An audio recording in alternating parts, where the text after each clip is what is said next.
I'm excited to introduce you tonight to Judy Applegarth and her exhibit, Embracing the Journey.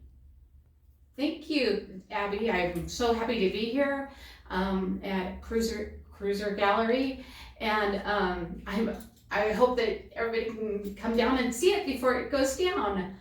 I'll tell you a little bit about the show was about journey.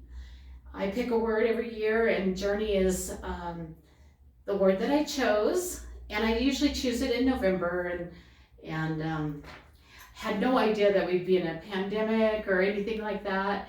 And so I kind of use journey as a way to inward look at my artwork and my journey of where I went from being a fiber artist to a watercolor artist to a mixed media encaustic artist. So this show started this summer, and I just was fascinated by watching people in the neighborhood, and they were coming out, they were getting away from their computers, they were going outside, kids were playing, people were walking their dogs, and I was just so fascinated how nature has kept going. Nature kept blooming, kept going through the cycles, even though we were kind of at stay at home or somewhat isolated.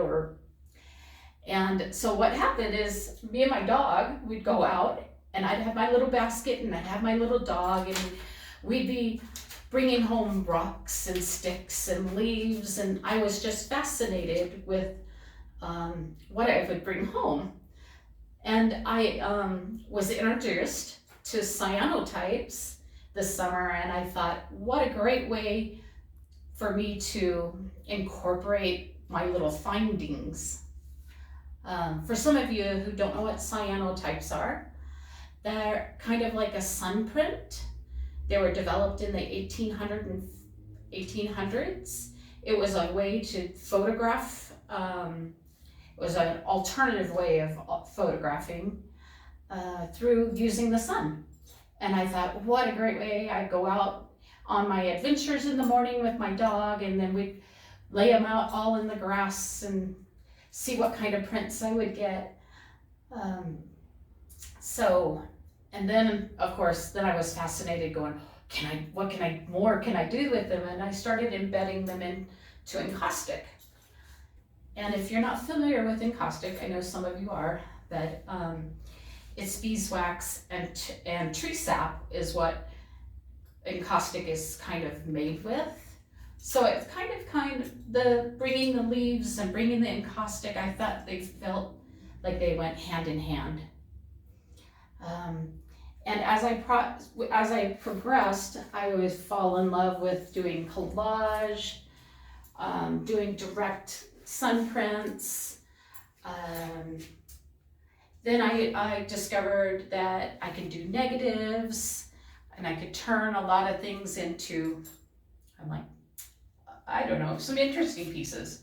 So I did eco print with this, which is kind of like steaming your leaf into the paper, and then using some leftover cyanotypes. And so it was just a really fun experience. A lot of things about my personal journey that I found about it is I learned to accept that I like to do small. So it's very rare that you see big. This is probably about the largest that you'll see that I will do. But I find that my comfort zone and my happy zone is in the smaller works. And so I'm so thankful that Abby gave me that opportunity to bring in a whole bunch of small works.